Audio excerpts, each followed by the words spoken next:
guys, so I just finished the first day. I don't know why I was doing this. I just finished the first day of the MSF course. I am exhausted. I did not bring enough to eat. So tomorrow I'm gonna be more prepared for that. I don't know if I'm gonna pass tomorrow, but I'm gonna try my hardest too. I just wanted to say thank you guys so much for the support and all the excitement and trying to help me keep my nerves down. I will probably be back tomorrow, so yeah. No, okay, I will be back tomorrow. I will record more. Day number 2, here we come. Hey guys, so it is day 2 now. I'm currently sitting in my car waiting for the actual writing part to start. We're gonna do, I think, maybe 8 more exercises today, and then we take our test. I am so nervous, and my head is telling me, oh, like, I don't know if I can make it, like, I don't know if I can do this. I feel like I'm gonna mess up. And then the other part of me is like, no, I know I can do this, which I can. I know I can. So, just got done taking the exam. If you can't tell by the smile on my face, I passed.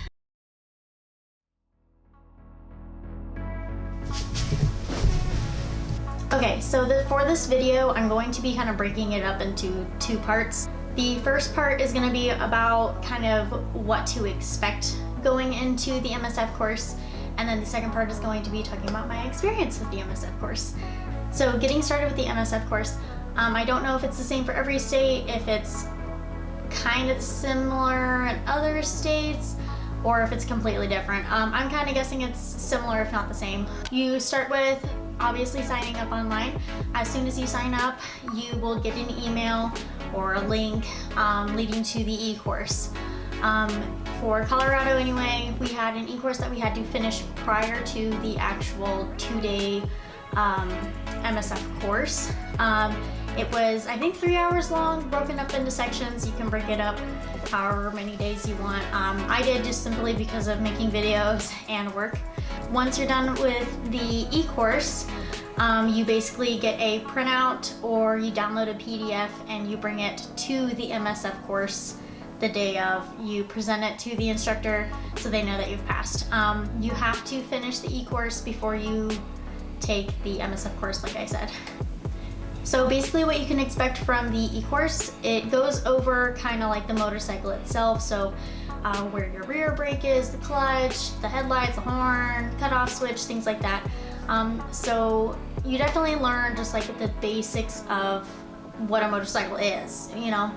And it goes over some other things that you have to keep in mind as a motorcycle rider.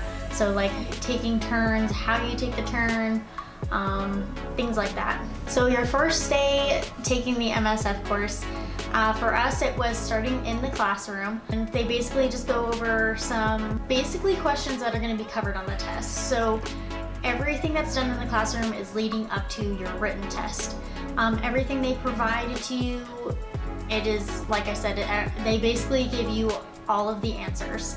So make sure you're paying attention and just enjoying yourself and learning. Like, I know it can get kind of boring.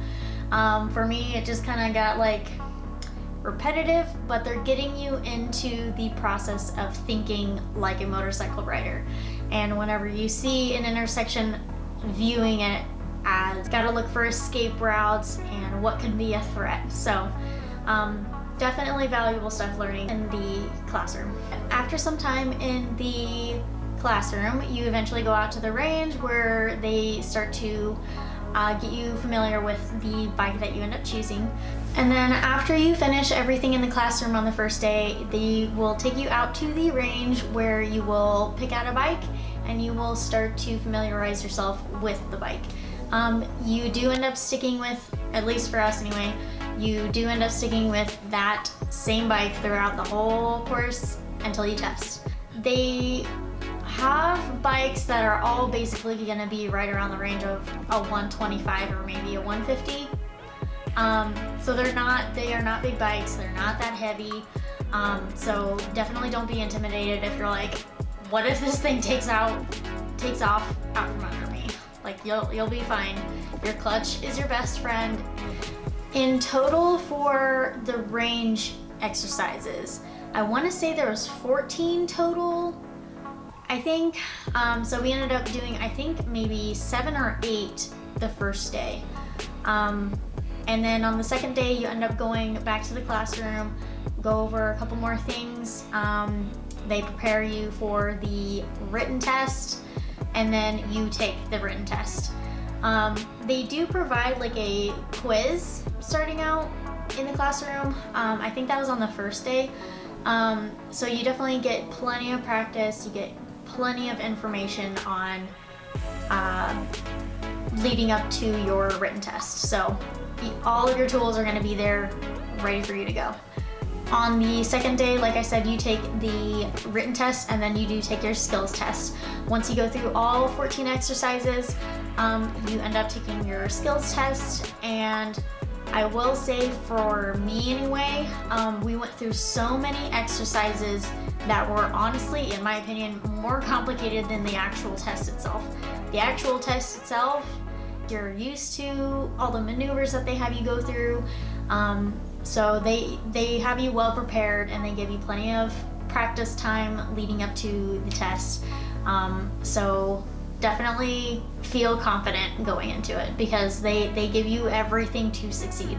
If this was too difficult for people to pass, no one would be riding a motorcycle legally. I definitely do think that it is crucial for people that have no experience riding, because you learn a lot of valuable lessons from it, and it helps you think about things that you normally wouldn't really think about, like looking for escape routes and possible hazards and things like that.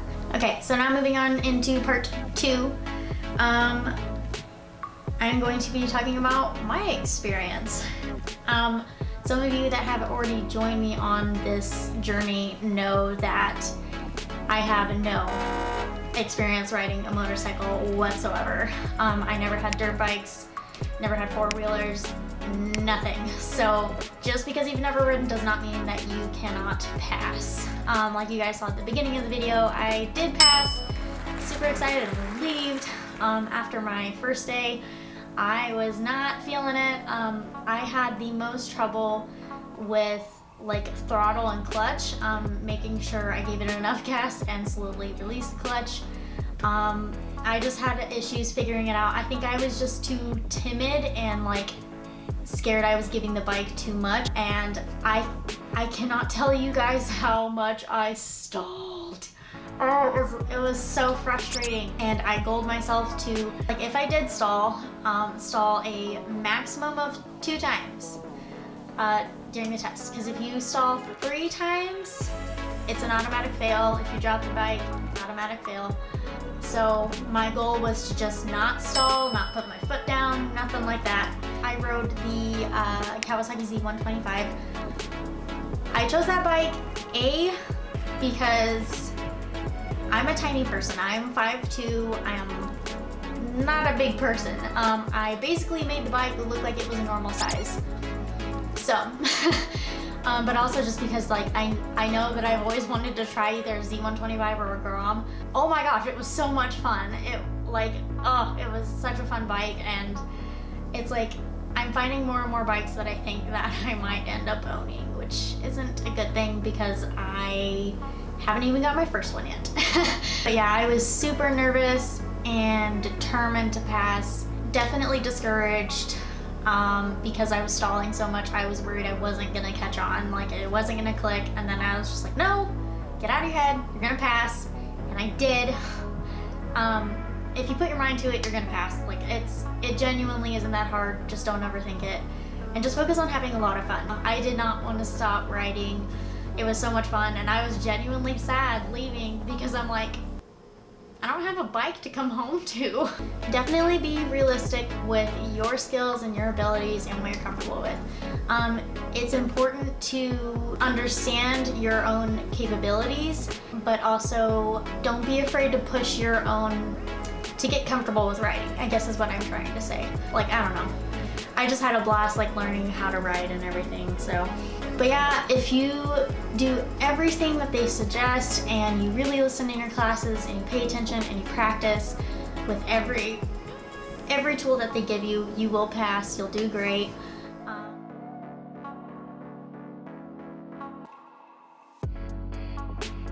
I had a very different way of how I wanted to go about everything. You guys know that my plans have literally gone haywire since I started this whole journey. But I did want to announce that things are in the works for me to get my first bike. I do have one picked out.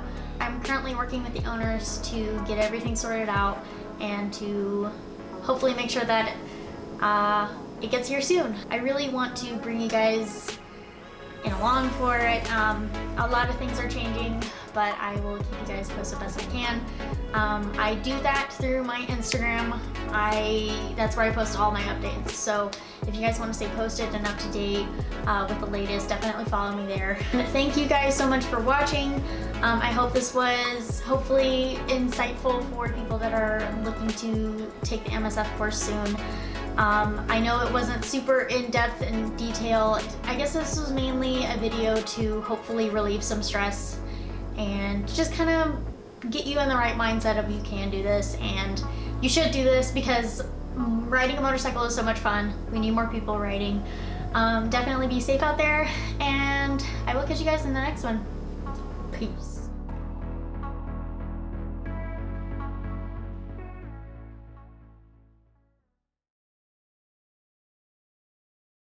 There she is.